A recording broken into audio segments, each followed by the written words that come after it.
Welcome to a very special presentation of the novel A Really Good Day by James Hosek. On its surface, it's a story about a remarkable round of golf. But if you're not a golfer, if you quickly change the channel, if you accidentally come upon a tournament on TV, I encourage you to listen anyway. It's a story about family and friendship. It's a story about redemption and second chances. It's a story about promises made and promises kept. It's a story about once-in-a-lifetime experiences. But most of all, it is one man's love letter to his family. That man was my brother, the author, James Hosek. Aside from being an amazing veterinarian, woodworker, gardener, husband, father, brother, son, and friend, he was a writer. Writers are often told to write what they know. And in this, his first book, he did that in more ways than I can count.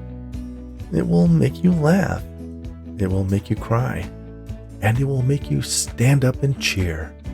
So sit back and enjoy as Jim takes you on a fun, entertaining journey through 18 holes of golf and one man's really good day. Chapter 22, 17th Hole.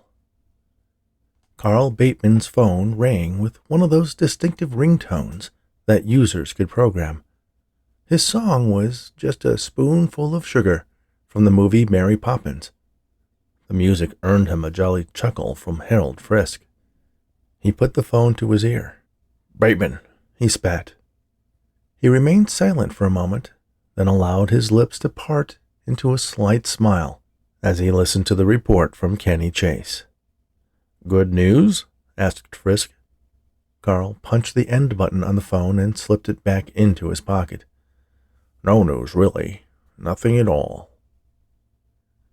Andrew saw Karen Blakely approach. Another woman was with her. She wore a suit like Karen's, but lacked the bedraggled appearance. Her hair was a darker blonde with strands of gray, and she wore it short but professional. She had a plastic smile on, one she saved for when she had to pretend to be happy. A tall, thin man with casual attire also accompanied her. "Andrew, I'd like to introduce Tim Carousel with Callaway Golf. He's very impressed with your playing today." "Yes, you are a far better golfer than anyone else here. However, that Hanover fellow seems particularly lucky today," Carousel said as he shook Andrew's hand. "I would have to agree with that assessment," Andrew replied. "And this is my boss, April Weinstein." "Pleased to meet you," April said. Andrew took her limp hand. It was kind of slimy, he noted. He let it go quickly. "You play Callaway, I hear," Carousel stated. "Absolutely. Callaway Tour. Best ball I've found."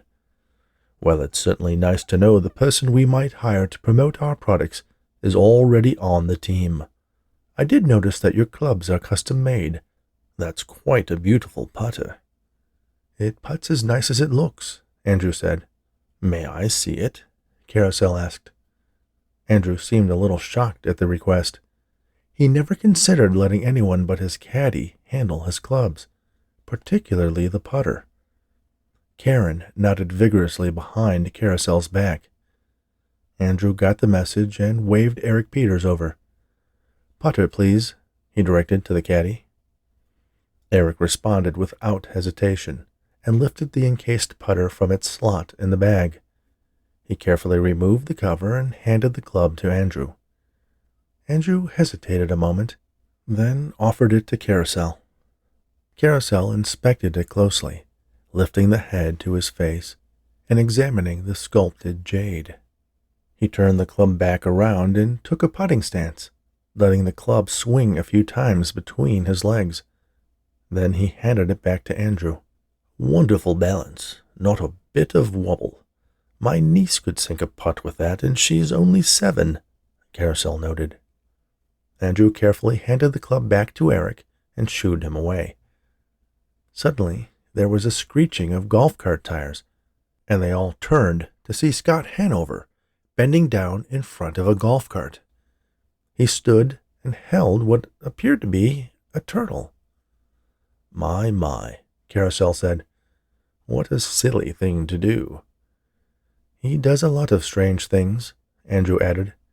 Yes, but you must admit, Mr. Patterson, when it comes to strange things, your attire sets you apart from the other golfers.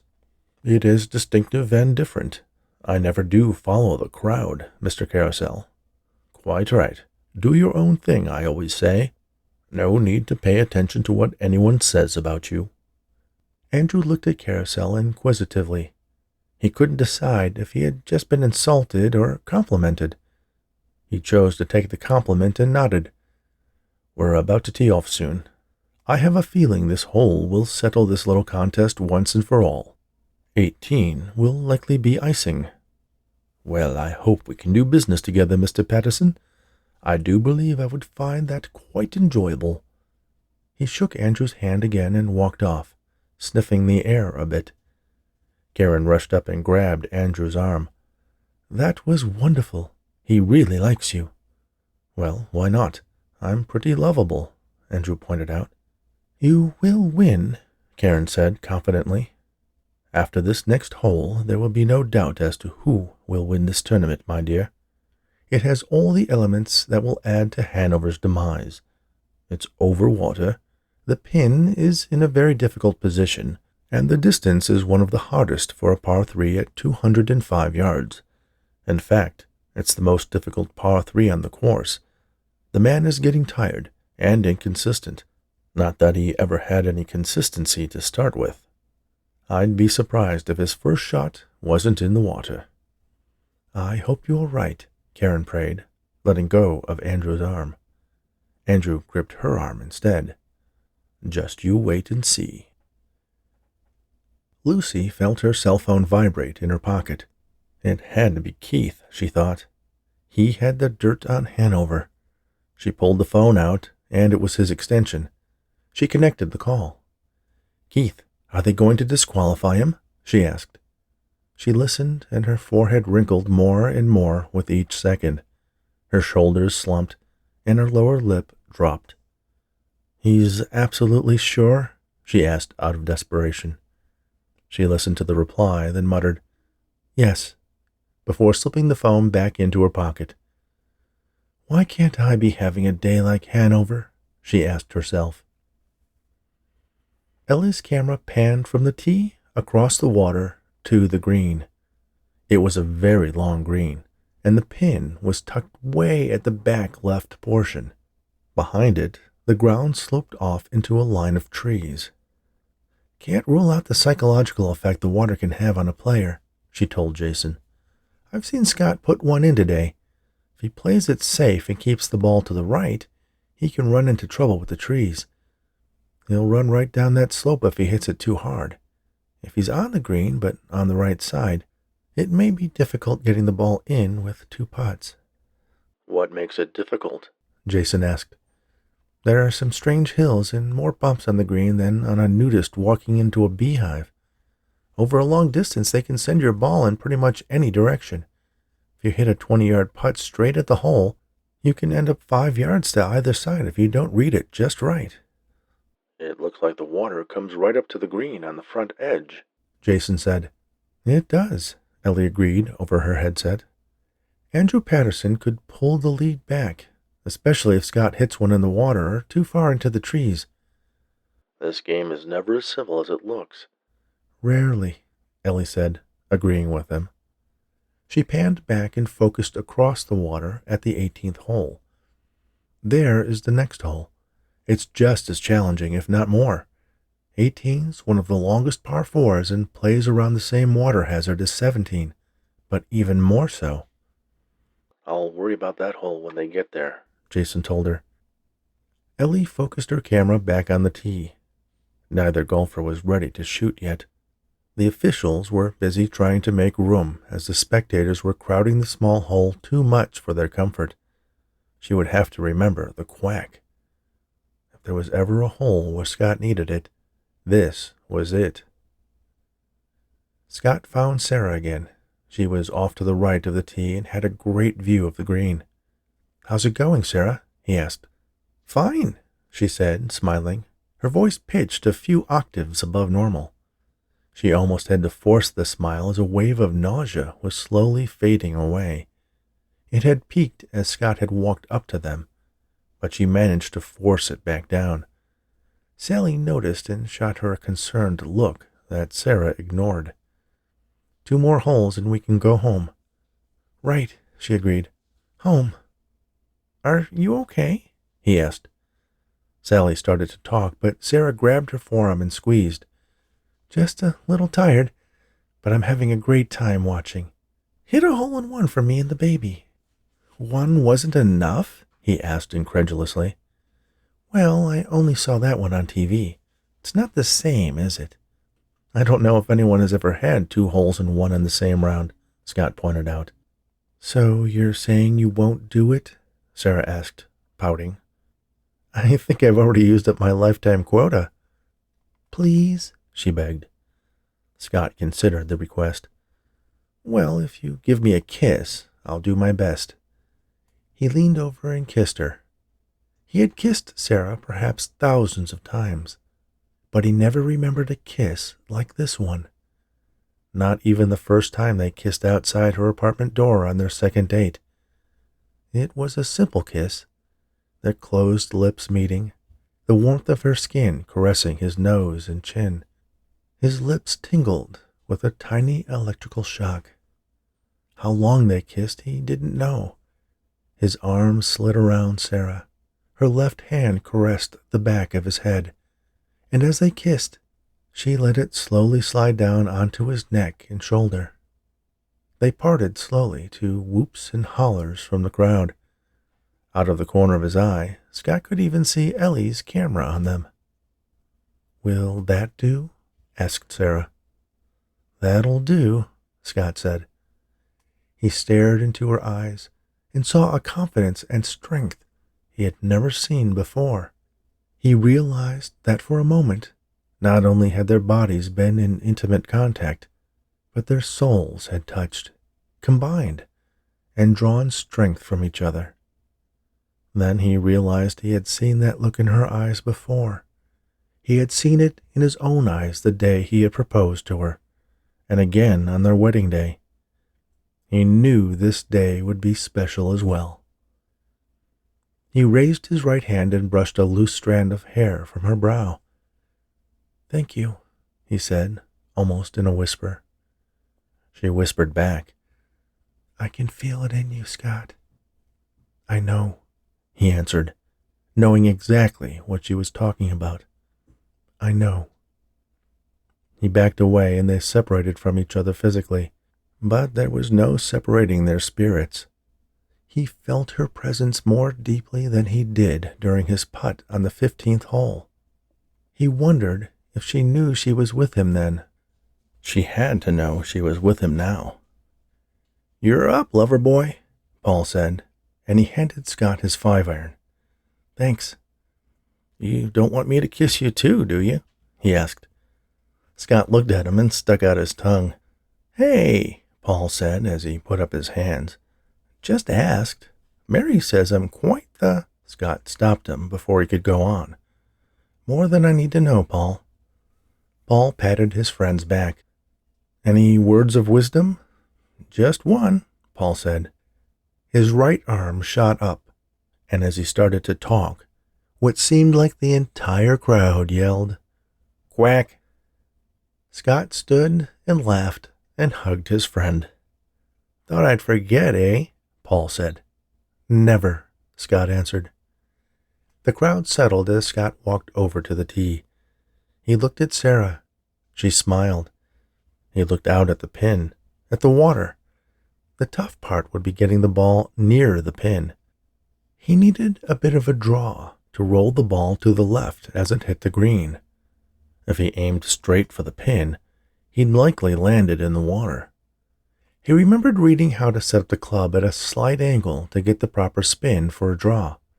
While he was quite good at unintentionally adding significant spins to his shots, doing it on purpose was something he had never practiced.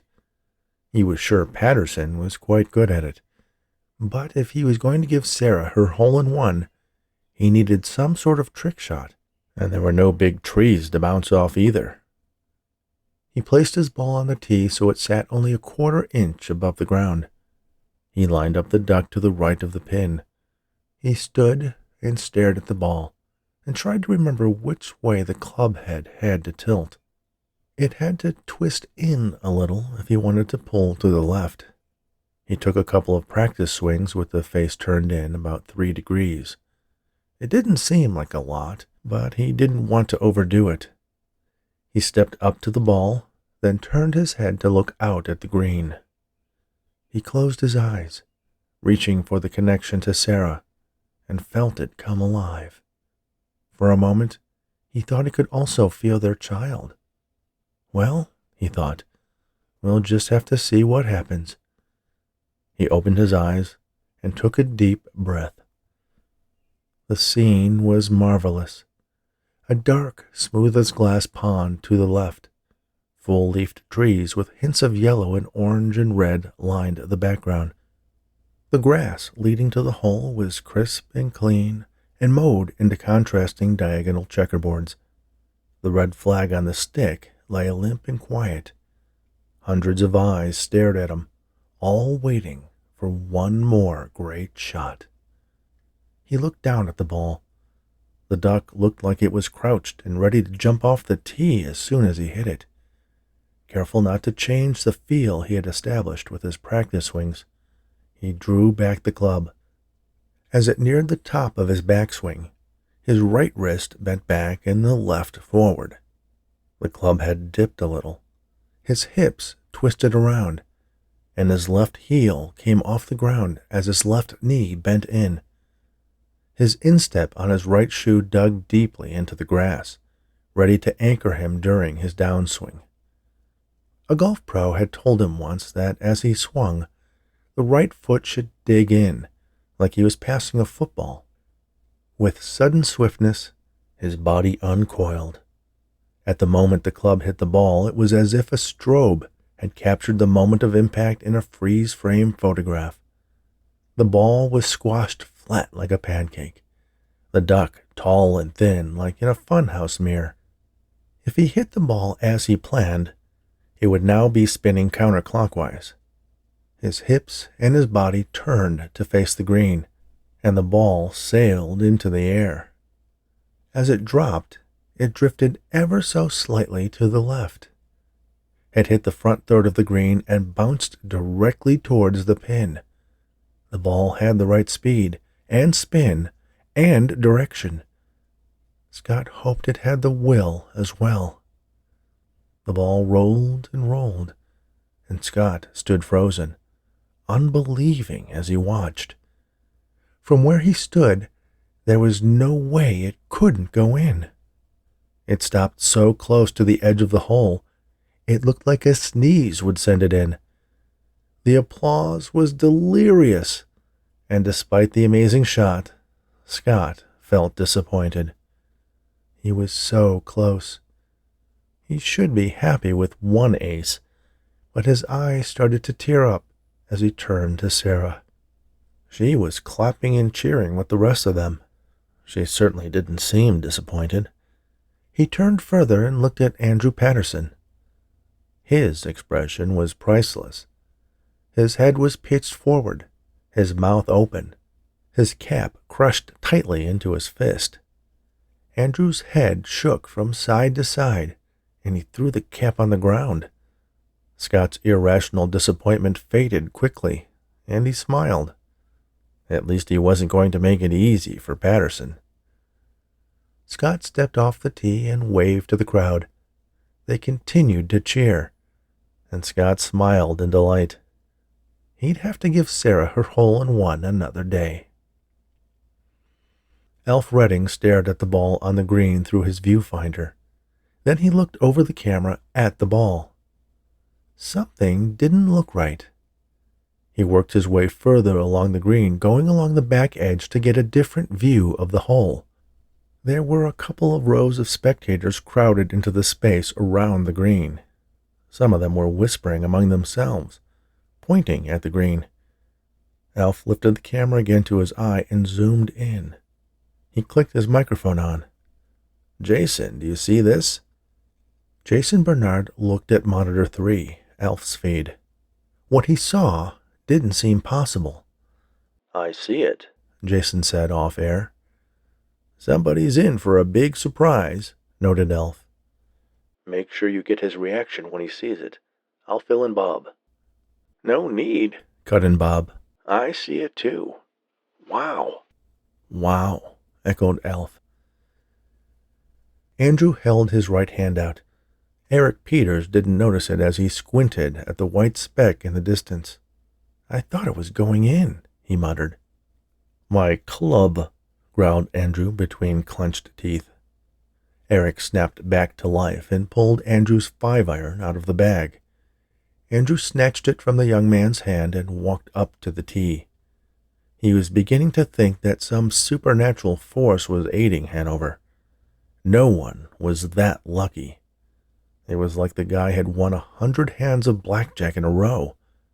Yes, it was possible, but you'd have to play for years for it to happen. He pushed his tee into the ground and set his ball down, careful to show the logo to the camera. The crowd was quiet, and he set the club down behind the ball. He had planned on parring this hole, but if all he did was par, Hanover would have a 1-stroke lead. Could he count on Hanover falling apart on the last hole? The answer was no. He had to get close enough to birdie the hole. It would mean a little risk, but he was prepared to take it. He picked out a spot near where he had seen Hanover's ball land. He looked down at his ball and layered his right hand onto the shaft of the club. His ability to concentrate was probably the most important quality that made him a great golfer. When he was swinging the club, that was all he was doing. His body and muscles were so well trained that his swing was as consistent as a basketball player sinking free throws from the half-court line 100 times in a row. He knew where the ball would land. He knew how much spin it would have. What he had little control over was any bounce the green would impart. That was hard to read from 200 yards away. He swung, and the ball rocketed out over the water and bounced to the left of where Hanover's ball had hit the green. It stuck in the green, refusing to roll further. Somehow he had found a soggy bit of turf, and the ball had almost buried itself in the scrunched-up sod. Worse yet, he was still 20 yards from the hole. The crowd applauded courteously, but he knew they were rooting for Hanover now. It was going to come down to the last hole. He had hoped to be leading 5 holes into the back 9, but his plan had fallen away. The putt he had left was far from easy, but not impossible. It was within his ability. He had to make it. He needed it. 20 yards. Before he was even able to pick up his tee, the crowd was starting to flow down toward the green. Eric was standing behind him and took Andrew's club. Andrew walked off without a second look. Eric was fearful. He had never seen Patterson like this before. The man was seething under the surface. The one thing his game didn't take into account was luck, and Eric was beginning to realize that luck was an integral part of this game. If you didn't have a little bit of it, a good golfer would have a tough time rising to the top. Sarah waited until Scott and Paul had walked past before she let a deep moan escape past her clenched teeth. Gina quickly checked her watch. 6 minutes, Sarah. I know, she groaned. I know. I'm beginning to think my sister might have been wrong about a false labor. Sally spotted a bench, and they walked over to it and sat down. In a minute, the area was deserted apart from a few people sitting along the slope that led down to the pond. They had a view of the 17th green as well as the 18th hole. Sarah was drained after the last contraction and considered just sitting there for the rest of the tournament, but part of her wanted to be on the green when Scott knocked the ball in. The pain had faded, and in the distance she could see Paul and Scott stop as they neared the flag. A red-jacketed man moved in. A sudden shiver gripped Sarah as a cold wind brushed behind her from the north. The rustle of the leaves around them was loud and growing. The wind headed for the green. "I haven't seen anything like this before," Paul said. "The pin shouldn't be like that. Someone didn't put the stick all the way in." As they had gotten closer to the hole, it was apparent why the ball had stopped so suddenly. The pin was leaning forward and had trapped the ball next to the rim of the hole. Paul started to walk forward to reach for the pin. "Wait," urged a voice. It was the red-jacketed official who had been Scott's nemesis on the front line and had been chased by the bee earlier. He stared at the situation. "You have 10 seconds. "For what?" Scott asked. He heard the rustle of the leaves before he felt the wind. It was cold and stinging on the back of his neck. The man was monitoring his watch. 7 seconds. The red flag on the pin whipped into the air, and the flagstick shuddered with the force. 4 seconds. The ball slipped slightly further into the hole. 2, 1. One more gust of wind, and the pin settled into its socket. The ball dropped all the way in. Plunk. No one knew what to do. "Does that count?" Paul asked. The official looked up at them. He was smiling bigger than a Cheshire cat. "It counts." "That ball was at rest," Patterson shouted. "That's a penalty stroke." The man in the red jacket shook his head.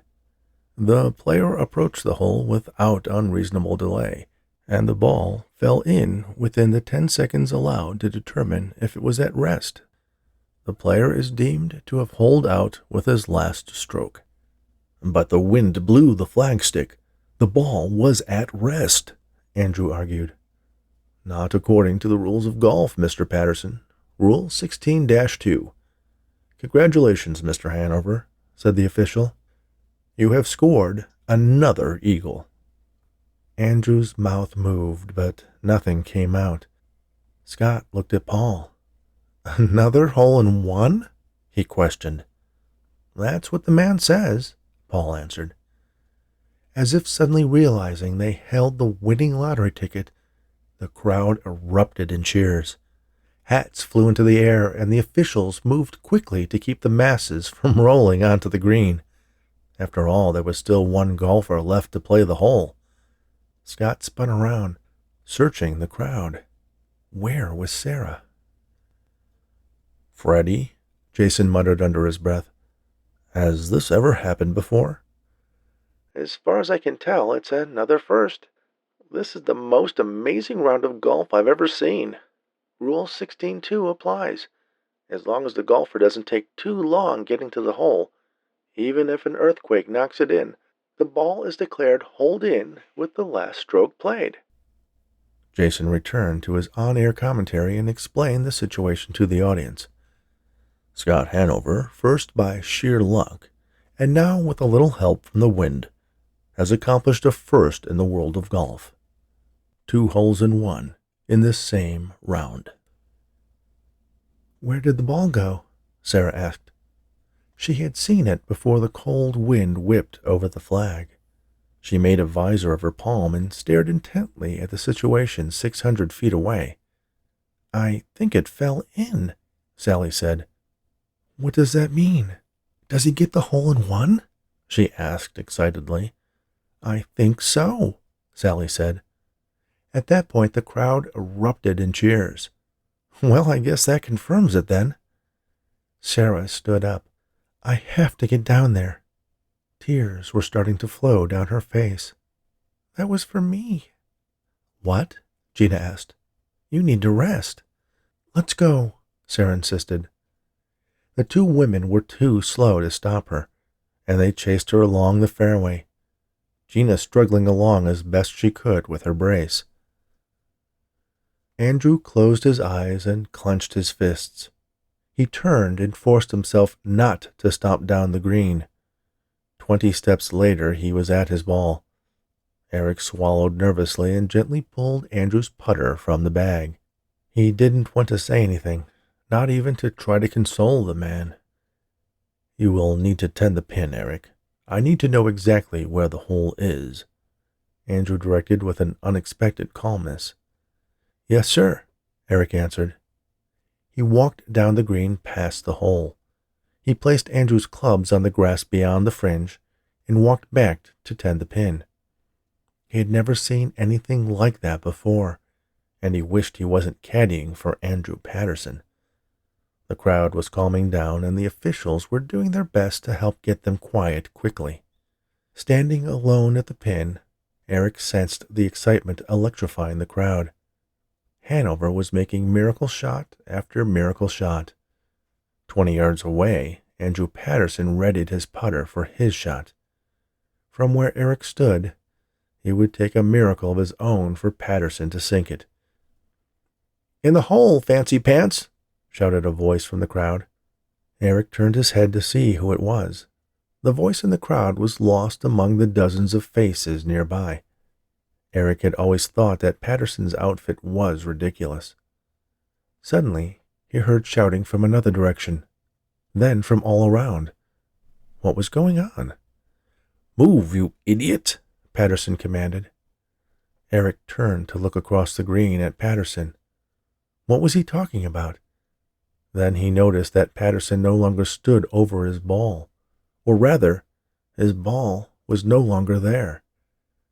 Patterson's expression turned to horror, and his priceless putter dropped carelessly to the ground. There was a quiet tap, and Eric, frozen with the sudden realization of what had happened, looked slowly down. Patterson had putted while he was off daydreaming. The ball had rolled up, and Eric, negligent in his duties, had not moved as the ball tapped against his left shoe. It was inches from the hole. Eric pulled the pin and moved his offending foot back, like the ball was burning his foot. He looked around, and the red-jacketed official was holding up 2 fingers. What did that mean? In what seemed like an instant, Andrew Patterson had stomped up the green. He looked at Eric, then at the official.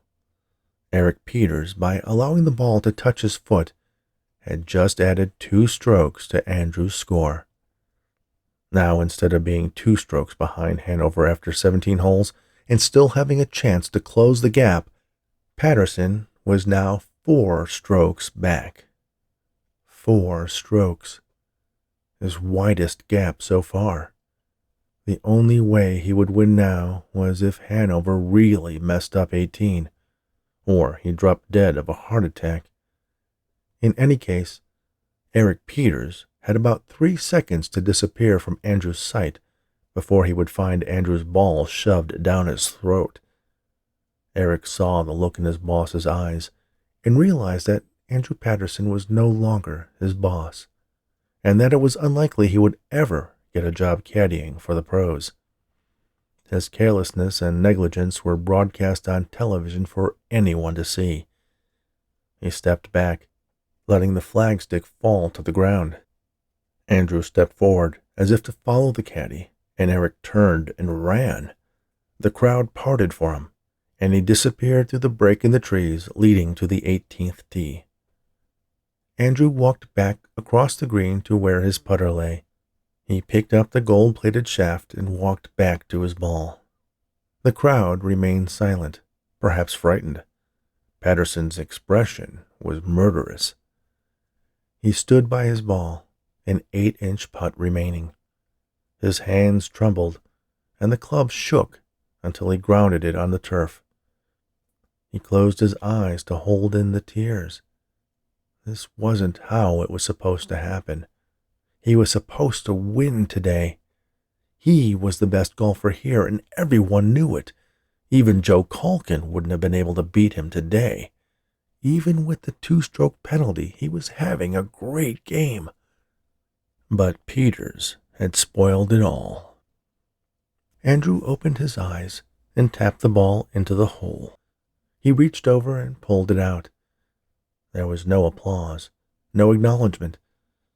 He walked to where his club stood. He shouldered the bag, still holding on to his putter, and dropped off to the 18th tee. He would finish. He would hope for a disaster for Hanover, but he would see his ball fall into the 18th hole. "Tough luck," consoled a voice as he passed. Patterson's tunnel vision widened, and he saw Joe Culkin standing at the edge of the crowd, his left arm hanging in its sling. Andrew's expression didn't change, and he continued on. Scott and Paul watched as Patterson walked off. No one else made a move to follow. "That was a 2-stroke penalty?" Scott asked. "Yeah," Paul answered. "I would still be 2 strokes ahead of him even without it." "Hope you don't win by less than 2 strokes. He had no control over that. It was an accident. Just a stupid accident. I feel sorry for him. Even though he is a jerk and all, he's one of the best at playing golf I've ever seen." "You know the biggest difference between you and Patterson?" Paul asked. "What's that?" "He doesn't have any fun playing this game." "I believe you're right." "What a waste," Paul added.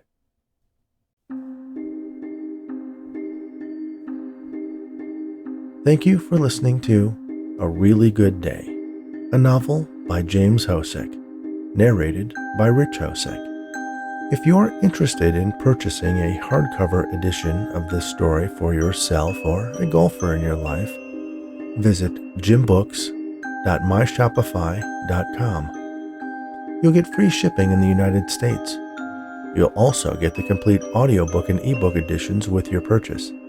And make sure to subscribe to the mailing list for updates about the upcoming release of his Doctor at Mystery series, cozy mysteries about a crime-solving veterinarian. Thanks again, and all the very best.